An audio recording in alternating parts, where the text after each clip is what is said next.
Tratar de entender desde la teoría de la democracia y la investigación empírica la relación entre el cambio político y el descontento ciudadano no es una tarea menor.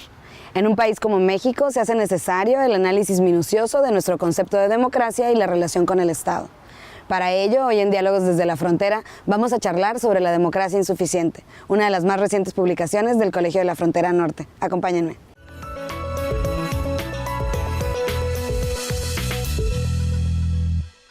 Bienvenidos a Diálogos desde la Frontera. El día de hoy tenemos el placer de recibir en el estudio al doctor Alejandro Monsiváis. Él es profesor e investigador del Departamento de Estudios de Administración Pública del COLEF, aquí en la sede de Tijuana, y con él vamos a charlar sobre su más reciente libro titulado La democracia insuficiente. Bienvenido, doctor, gracias por acompañarnos. Muchas gracias, Flor, gracias por la invitación. Y bueno, claro, este libro viene a estrenarse en un momento político y social muy particular.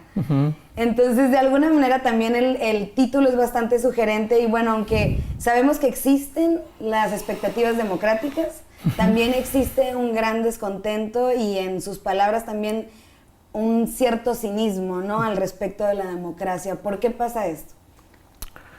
Bueno, todo depende, como bien dijeron dos profesores, Tilly y Robert Goodwin. Bueno, en fin,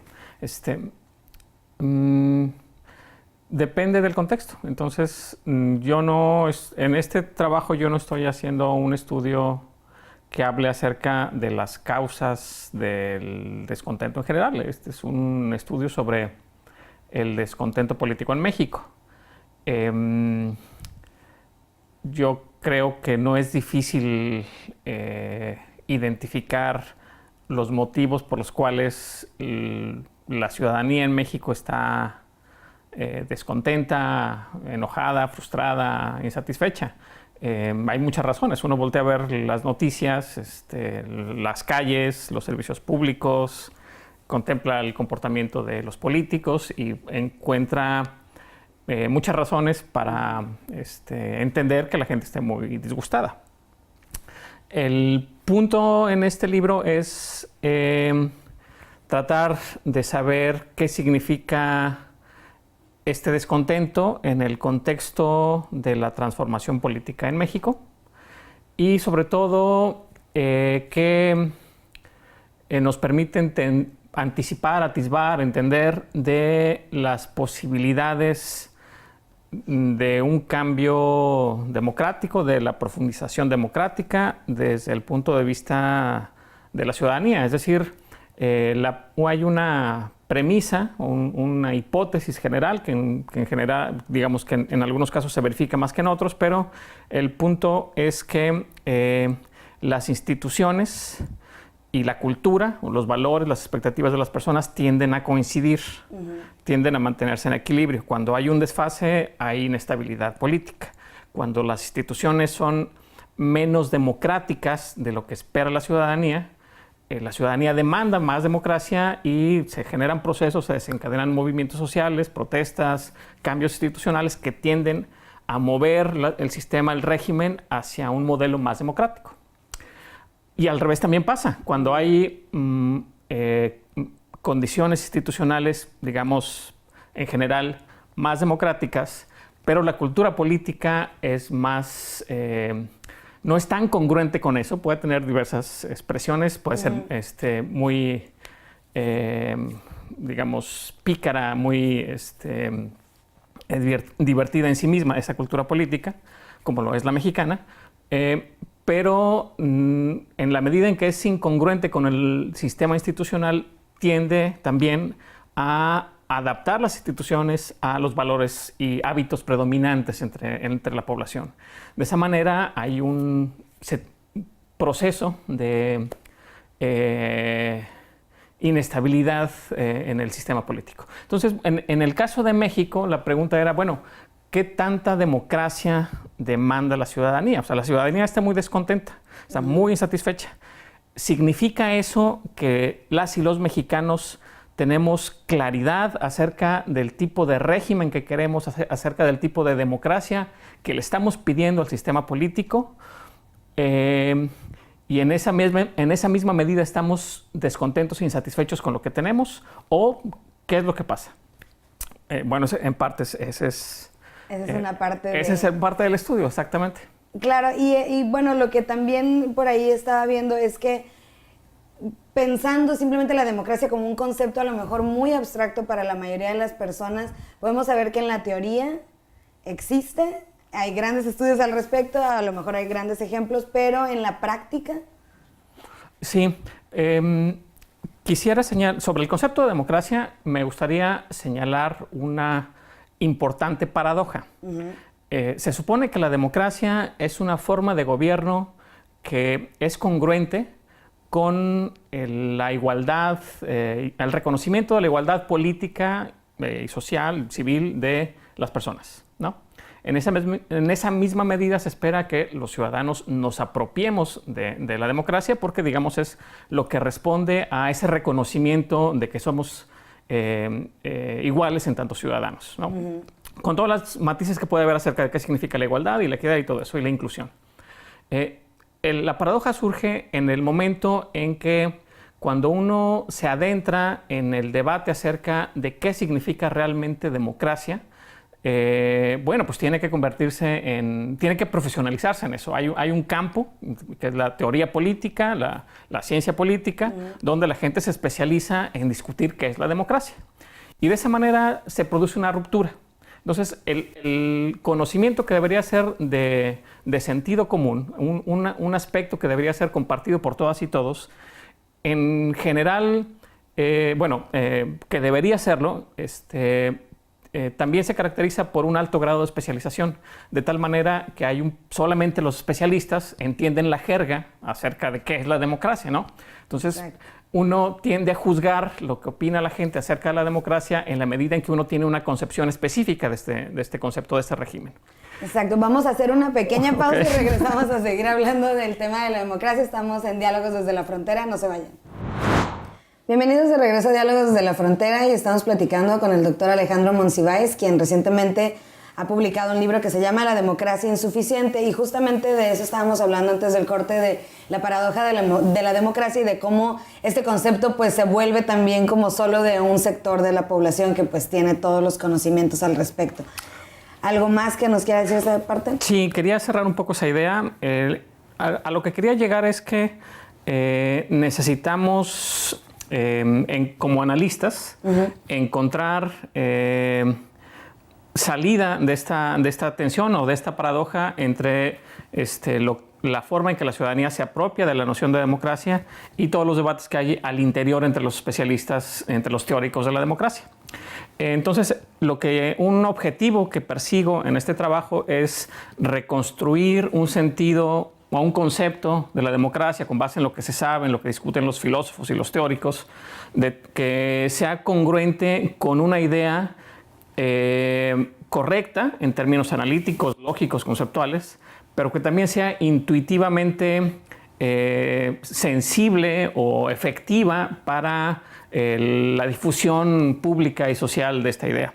Y el punto, al que propongo, el argumento es, se centra en el concepto de control democrático, en la idea de que es muy importante este reconocimiento entre los miembros de una sociedad, de una comunidad, de una población, de que tenemos los mismos derechos y libertades.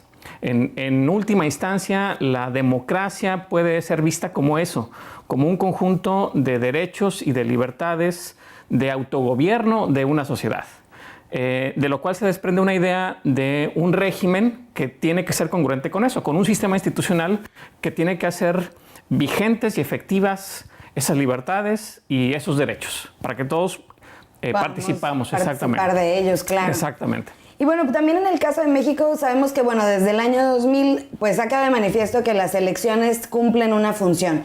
Pero también hemos visto, y de acuerdo también a algunos de los planteamientos, que los poderes estatales son los que se han visto limitados y también, pues, erosionados, ¿no? ¿A qué se pueden atribuir este tipo de contradicciones?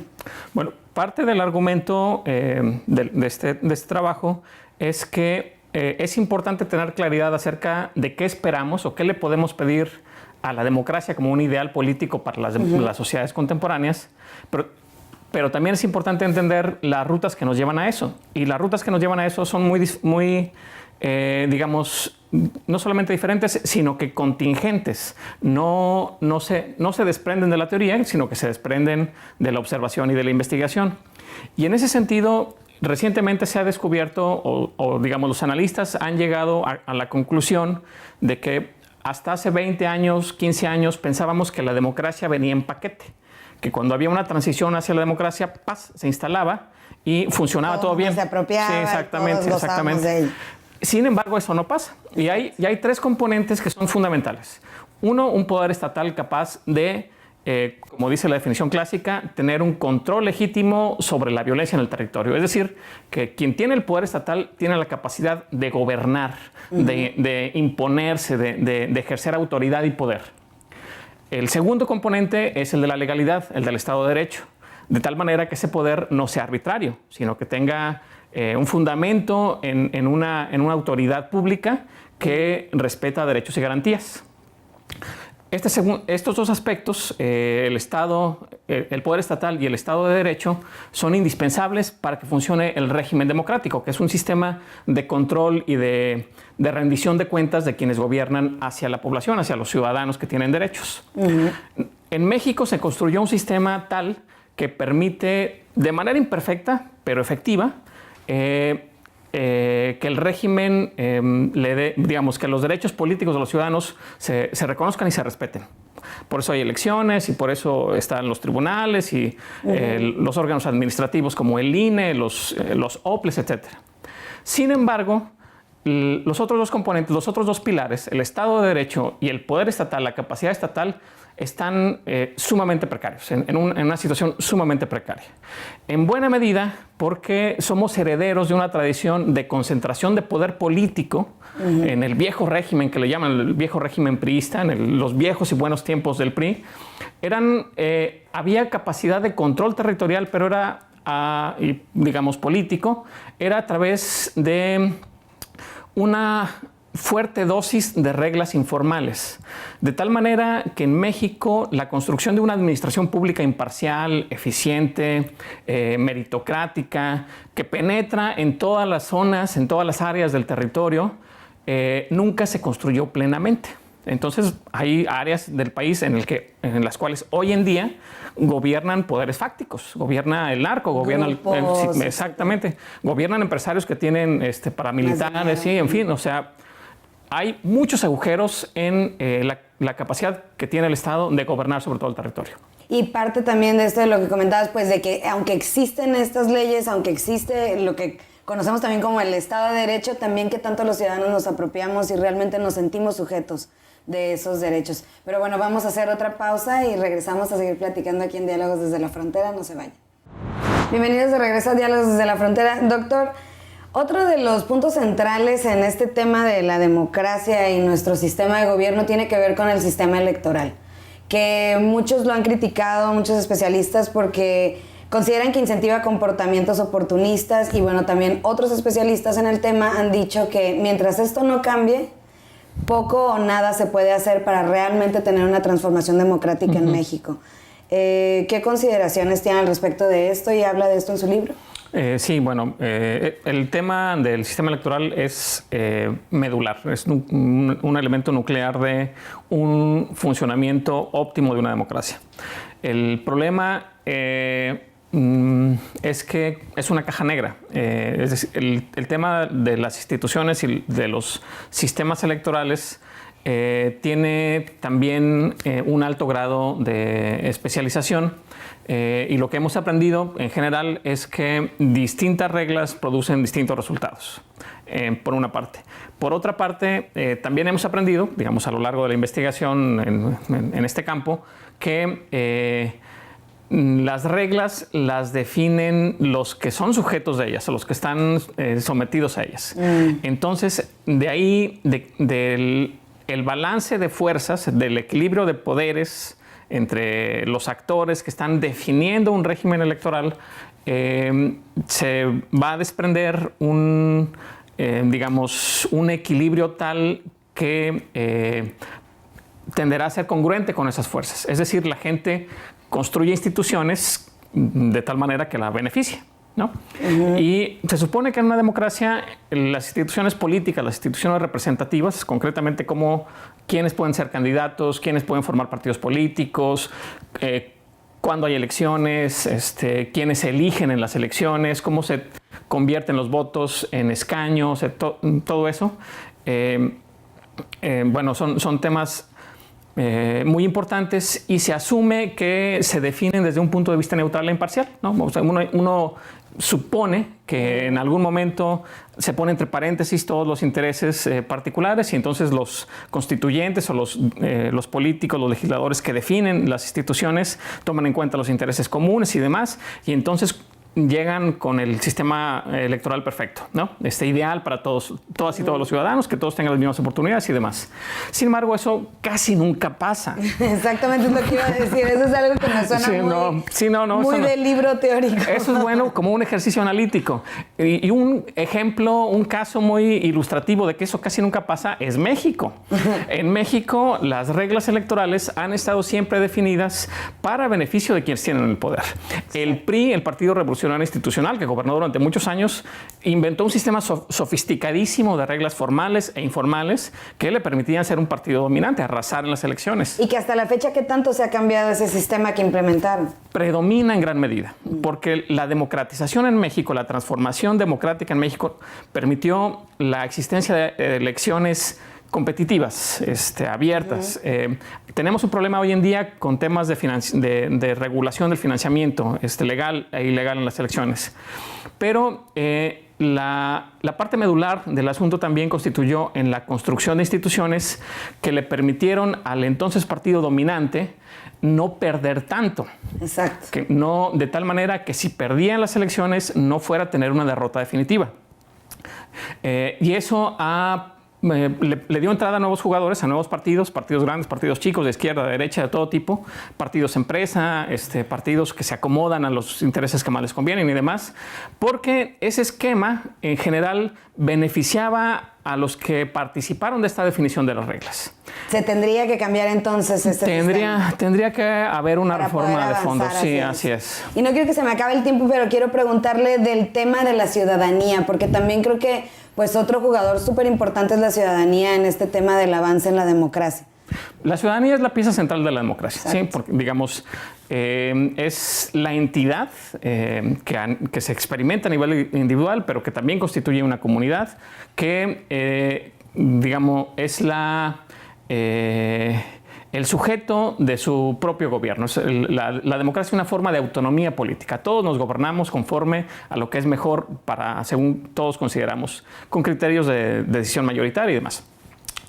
En México, evidentemente, la ciudadanía se ha transformado mucho en términos de valores, de comportamientos, de preferencias políticas. Del mediados de los 90 a la actualidad, bueno, son casi 30 años, pero hay transformaciones significativas.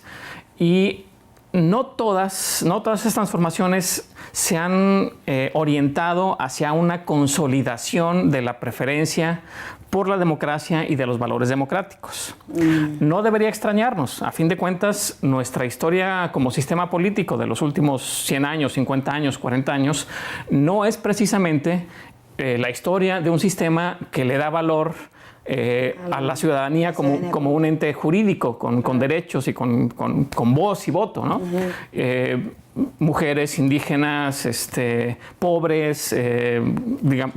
Justo en eso iba a preguntar, o sea, el tema de la desigualdad social influye también en esta poca construcción de ciudadanía que tenemos o la percepción. La desigualdad social, ese es el principio de la democracia procedimental, digamos. La desigualdad social no tendría por qué ser un elemento que le quita poder a los ciudadanos en el espacio público. Ahora, lo que yo me preguntaba en este trabajo era, bueno, una vez que entendemos cómo se han construido los hábitos y preferencias democráticos de los ciudadanos mexicanos, ¿qué sabemos acerca de este descontento con el cual empezamos? Lo que sabemos es que los ciudadanos estamos muy descontentos con lo que tenemos, pero no tenemos muy claro, o tenemos ideas incongruentes e inconsistentes entre sí acerca de qué es la democracia. La valoramos a medias. No somos el país en América Latina que más valora la democracia, ¿no? Estamos a la mitad, ¿no? pero tampoco tenemos una idea muy clara de qué significa eso. La gente tiende a atribuirle, no sé, valores y procesos y resultados como de tipo general. O sea, todo lo que es bueno en términos de gobierno, buen gobierno, eso es democracia. Si no hay buen gobierno, es que la democracia no funciona. Y eso, digamos, pues bueno, se respeta en tanto que los ciudadanos tenemos derecho a opinar lo que queramos, pero como un elemento de un proceso político que puede tener consecuencias electorales y consecuencias institucionales, es riesgoso para el régimen. Claro. ¿Sí? Ejemplo, una prueba sumamente republicana, digamos, en el sentido clásico de un Estado, de un poder público que trata de beneficiar al público, fue el resultado y la jornada electoral pasada de las elecciones presidenciales, ¿no?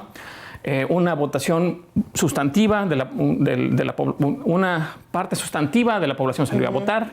Hubo una votación abrumadora a favor de uno de los candidatos. Los perdedores aceptaron su derrota, etc.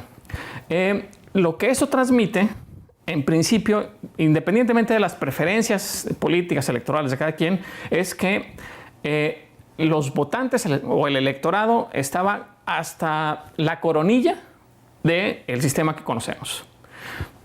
Está bien, para eso son las elecciones, para cambiar gobernantes.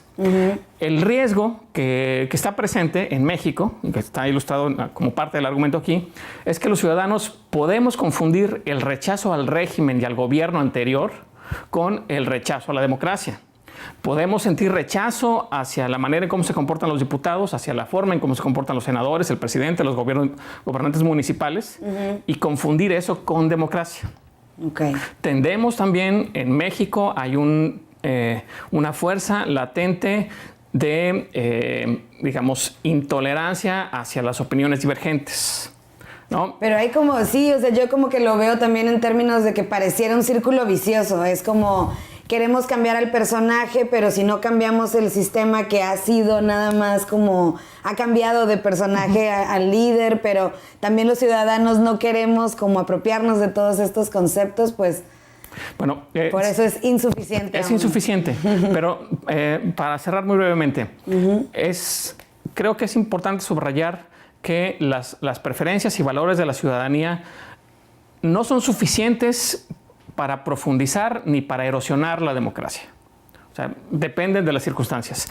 Depende mucho de quién gobierna y quién tiene el poder, y de las coaliciones y arreglos entre élites y el apoyo popular que tienen. Exacto. En este contexto se abre una posibilidad nunca antes vista, ni siquiera en el año 2000, de transformación del régimen político, ¿sí? Pero nada garantiza que eso vaya a suceder ni que vaya a avanzar en la dirección correcta o esperada. Bueno, tendremos que esperar para ver y ya veremos. Pronto leer su libro. Muchísimas gracias por habernos acompañado. Muchas gracias por haber estado aquí en el programa, doctor. Gracias. Y bueno, a ustedes también les recuerdo, el libro es La democracia insuficiente, expectativas, deficiencias y descontentos políticos en México, del doctor Alejandro Monsiváis Carrillo, que también se va a presentar en la Feria Internacional del Libro de Guadalajara próximamente. Les agradezco mucho a ustedes también. Este libro ya lo pueden encontrar también en nuestra página web del COLEF, en el apartado de librerías, www.colef.mx. En la librería pueden ya comprar el libro del doctor Monsiváis. Y bueno, también les recuerdo que nos sigan en redes sociales. Estamos en Facebook como Diálogos desde la Frontera y en Twitter nos pueden encontrar como Diálogos Colef. El canal de YouTube del Colef también tiene todos los programas de Diálogos desde la Frontera. Y bueno, nos vemos en la próxima edición. Hasta pronto.